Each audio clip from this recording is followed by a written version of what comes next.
Assalamualaikum warahmatullahi wabarakatuh dan salam sejahtera. Hari ini kami akan membentangkan perbincangan tentang sejarah perkembangan teori sastra era moden bagi subjek BSS 3033 iaitu teori dan kritikan kesusastraan.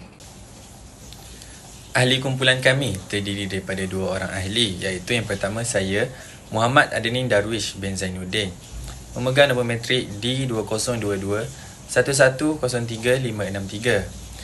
Manakala rakan saya iaitu Muhammad Akmal bin Abdul Rahman memegang nombor metrik D2022 1103478. Tugasan ini disediakan untuk Profesor Dr. Abdul Halim bin Ali. Jadi, saya akan meneruskan pembentangan dengan pengenalan. Teori merupakan perkataan yang berasal dari Yunani iaitu trio yang membawa maksud pemandangan. Kemunculan perkembangan bidang teori sastra ini adalah berdasarkan kefahaman aliran-aliran yang telah diperkenalkan oleh tokoh-tokoh yang penting pada zaman tersebut. Perkembangan teori sastra moden dapat dinyatakan telah bermula dengan munculnya teori formalisme Rusia pada tahun 1915. Gerakan modernisme menandakan peralihan besar dalam sastra dengan menolak tradisi konvensional dan mencari bentuk-bentuk baru untuk menyampaikan realiti yang semakin kompleks. Gerakan ini membuka ruang bagi penemuan kreatif dan pengeksplorasian bahasa serta struktur naratif yang lebih eksperimental. Assalamualaikum dan salam sejahtera diucapkan kepada Profesor Dr. Abdul Halim Ali. Nama saya Muhammad Akmal bin Abdul Rahman, pemegang nombor matriks D2022 1103478. Jadi saya akan menerangkan bahagian latar belakang. Yang pertamanya, modernisme adalah zaman dalam sejarah sastra yang bermula sekitar awal 1900 dan berterusan sehingga awal 1940. Jadi secara ringkasnya, era moden ini berlaku dalam lingkungan akhir abad ke-19 sehingga awal abad ke-20. Penulis ketika zaman moden ini mula menentang penceritaan yang jelas dan kaku dari abad ke-19. Perubahan ini dipacu oleh dua revolusi yang berlaku di barat, iaitu yang pertama, revolusi industri di Britain dan juga revolusi Perancis. Jadi berlaku penolakan terhadap idea-idea lama yang sangat cenderung terhadap aspek sejarah, biografi dan juga salah silah.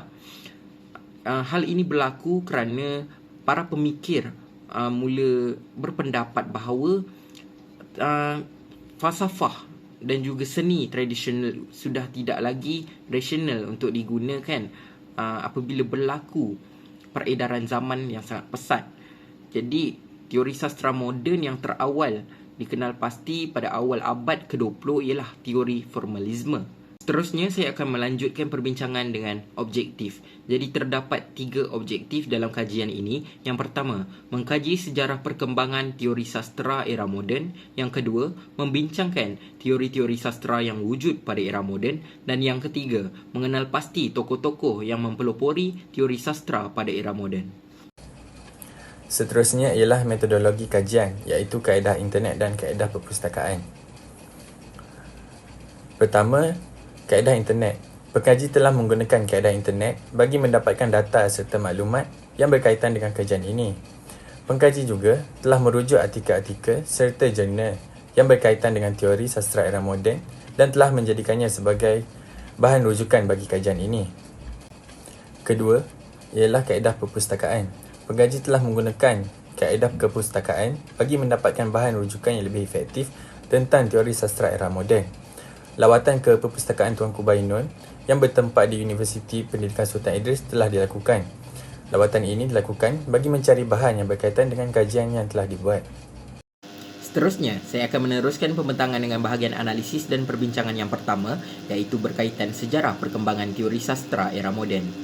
Ahli-ahli sejarah sastra telah membahagikan period perkembangan kepada beberapa era, seperti era klasik, era kegelapan, era Renaissance, era neoklasik dan era Victorian. Era moden ini telah bermula selepas era Victorian, iaitu setelah tercetusnya revolusi industri di Eropah.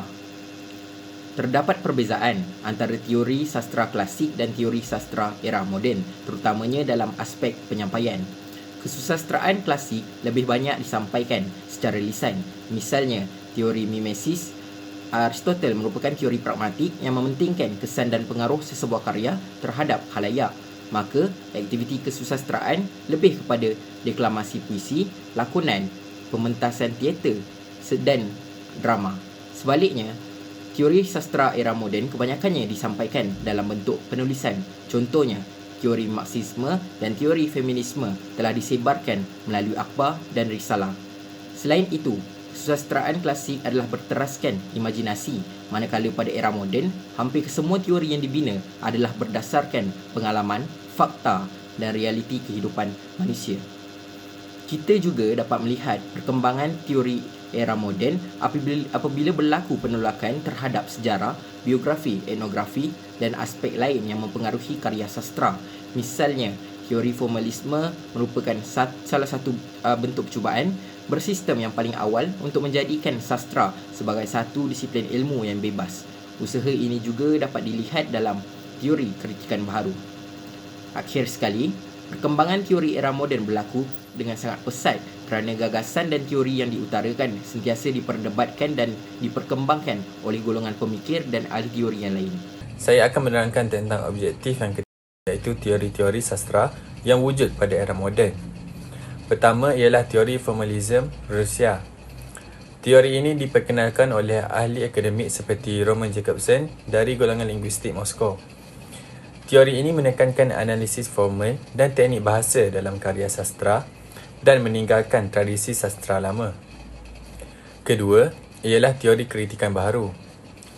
Teori ini muncul pada tahun 1940-an.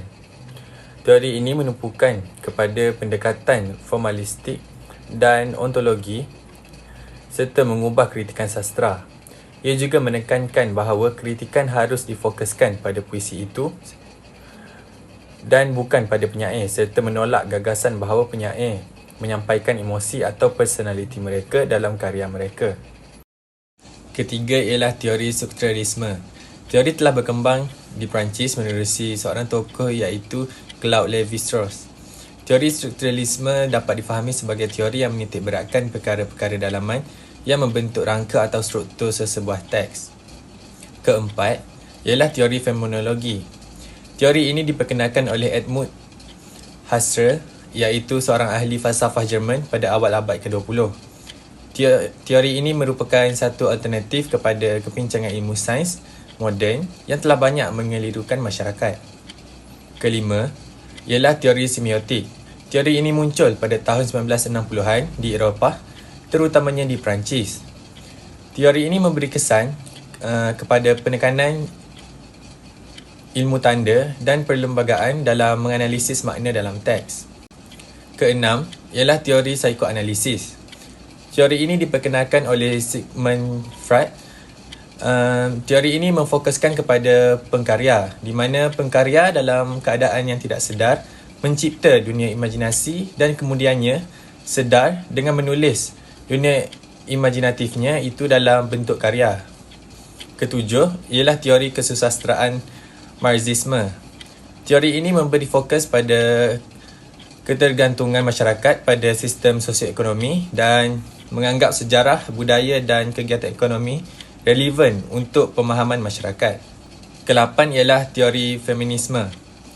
Gerakan yang telah muncul di barat untuk memperjuangkan hak-hak kaum wanita dan kedudukan wanita adalah setaraf dengan kaum lelaki. Feminisme adalah berteraskan keupayaan untuk memberi kesedaran kepada kaum wanita serta membebaskan wanita daripada belenggu negatif. Kesembilan ialah teori feminisme genokritik. Teori ini diperkenalkan oleh Ellen Showalter, iaitu seorang ahli pengkritik sastra. Teori ini juga memberi tumpuan langsung kepada wanita sebagai pusat yang menerbitkan makna bagi teks dan wanita itu sendiri. Kesepuluh ialah teori hermeneutik. Teori ini menjelaskan hakikat makna dalam teks melalui proses pentafsiran, terutamanya dalam konteks agama dan kemanusiaan. Sejarah hermeneutik bermula sejak Plato hingga berkembang ke dalam abad ke-16 di Jerman. Teori yang terakhir ialah teori resepsi dan teori tindak balas pembaca. Teori ini memberi penekanan kepada peranan pembaca dalam pentafsiran karya sastra. Pembaca menjadi tumpuan utama dalam kritikan sastra yang mengaplikasikan teori ini. Saya akan menerangkan bahagian analisis dan perbincangan yang terakhir, iaitu tokoh-tokoh yang mempelopori teori sastra pada era moden. Terdapat ramai tokoh-tokoh yang telah menyumbang terhadap perkembangan teori sastra pada era moden, antaranya ialah Viktor Shklovsky. Viktor Shklovsky merupakan seorang ahli teori, pengkritik, penulis risalah dan novel Rusia dan Soviet. Beliau lahir pada 24 Januari 1893 di Saint Petersburg, Rusia. Viktor merupakan ketua daripada kumpulan Opoyas, iaitu Persatuan Pengajian Bahasa Puitis pada tahun 1914. Viktor telah memperkenalkan konsep defamiliarization yang menjadi dasar kepada pembentukan teori formalisme. Seterusnya, tokoh yang kedua ialah Edmund Husserl.